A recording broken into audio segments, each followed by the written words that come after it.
Hello dear NIS learners, जैसा कि आपने थंबनेल में देखा होगा कि इस वीडियो में हम एनआईएस क्लास 10th इंग्लिश 202 का जो है chapter a prayer of healing उसका समरी देखेंगे विद इंपॉर्टेंट क्वेश्चन आंसर। ठीक है, तो समरी देखते हैं। In part 1 the prayer of healing, the poem conveys a powerful message about the unity of humanity in earth.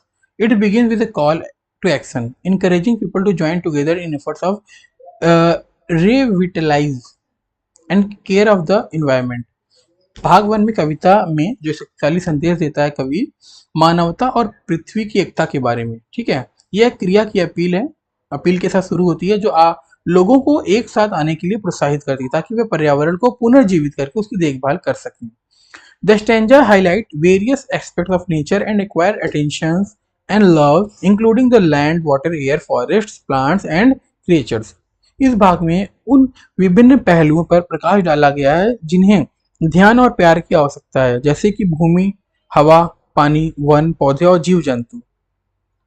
Stanza 1. The poem emphasizes the need to bring a new life to the land, restore water sources, and refresh the air.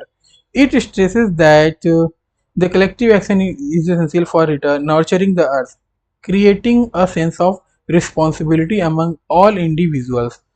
इस कविता में भूमि को नई जिंदगी देने, पानी के जो sources हैं उसको पुनः स्थापित है ना, रिस्टोर करना, वापस से उसी मात्रा में लाना करने और हवा को ताजा करने की आवश्यकता पर जोर दिया गया है। यह सभी व्यक्तियों के बीच जिम्मेदारी की भावना उत्पन्न करने के लिए बताता है ताकि पृथ्वी की देखभाल के लिए सामूहिक प्रयास जो है आवश्यक है। Stanza 2. The focus shifts to the importance of renewing forest and caring for plants and animals. It highlights the interconnectedness of life, urging people to protect all living beings and their habitats. Stanza 2 है, ध्यान वनों के नवीनीकरण और पौधों एवं जानवरों की देखभाल पर केंद्रित करता है। यह जीवन की आपसी जुड़ाव को उजागर करता है जिन लोगों को सभी जीवों और उनके आवासों की रक्षा करने के लिए प्रेरित करता है। Stanza 3.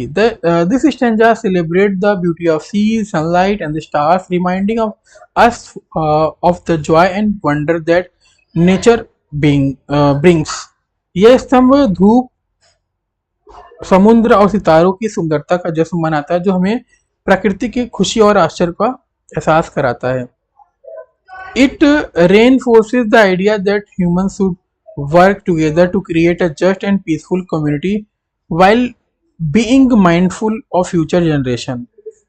यह इस विचार को मजबूत करता है कि मनुष्यों को एक न्यायपूर्ण और शांतिपूर्ण समुदाय बनाने के लिए साथ में काम करना चाहिए, जबकि भविष्य की पीढ़ियों को ध्यान रखना चाहिए।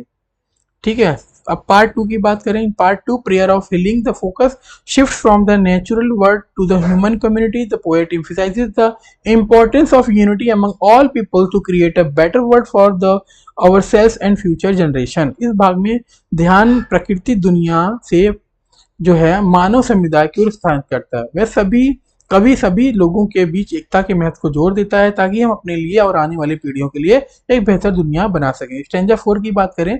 The poem calls for collective actions urging humanity to come together to build a just and peaceful society. कविता सामूहिक कार्रवाई की अपील करती है, मानवता की एकजुट होकर एक न्यायपूर्ण और शांतिपूर्ण समाज बनाने के लिए प्रेरित करता है।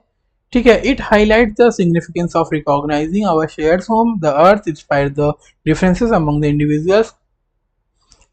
यह विभिन्न व्यक्तियों के बीच पृथ्वी को साझा घर के रूप में पहचानने के महत्व को उजागर करती है। मतलब हम एक ही जगह रह रहे हैं ना पृथ्वी पे, अब ऐसा नहीं कि आप अलग पृथ्वी पे रह रहे हो, वो बात कर रहे हैं यहाँ पर। This stanza emphasizes the need for a corporation in order to nurture and protect our environment for those who will come after us। इस भाग में ठीक है उस सहयोग की आवश्यकता को भी बताया गया है कि उन लोगों के लिए हमारे पर्यावरण की सुरक्षा पालन करने के लिए जो है मदद करेगा और बाद में जो आएगा हमारे बाद जो आएगा वो भी उसका फायदा उठाएगा और करेगा वो भी। ठीक है, मतलब जैसे मैं ख्याल कर रहा हूँ तो आने वाली जनरेशन को ये फायदा मिलेगा, फिर वो भी ख्याल रखेगा तो उसकी आने वाली जनरेशन को फायदा मिलेगा, ये मतलब है यहाँ पर। स्टैंजा 5 में कह रहे हैं the poet concludes by reiterating the idea that we are all diverse expression for one interconnected existence. कवि अंत में इस विचार को फिर से दोहराता है कि हम सभी एक अंतर संबंधित अस्तित्व के विविध रूप में हैं। This unity is essential for the healing of the earth and the renewal of all the life, यह एक का पृथ्वी के हीलिंग मतलब पृथ्वी को सही करना और सभी जीवन के पुनर्जन्म को आवश्यक है। It reinforces the notion that the health of our planet and human well-being are intertwined, encouraging us to foster compassion and responsibility towards one another and the environment. ये कह रहे हैं, ये धारणा को मजबूत करता है कि हमारे ग्रह का स्वस्थ और मानव कल्याण आपस में जुड़े हुए हैं और हमें एक दूसरे और पर्यावरण के प्रति सहानुभूति और जिम्मेदारी बढ़ाने के लिए प्रोत्साहित करते हैं। ठीक है, तो अब हम देखेंगे 20 MCQs। ठीक है, who is the speaker of the poem? A child. ठीक है, तो यहाँ से आप सारा देख सकते हैं, टोटल 20 MCQs है।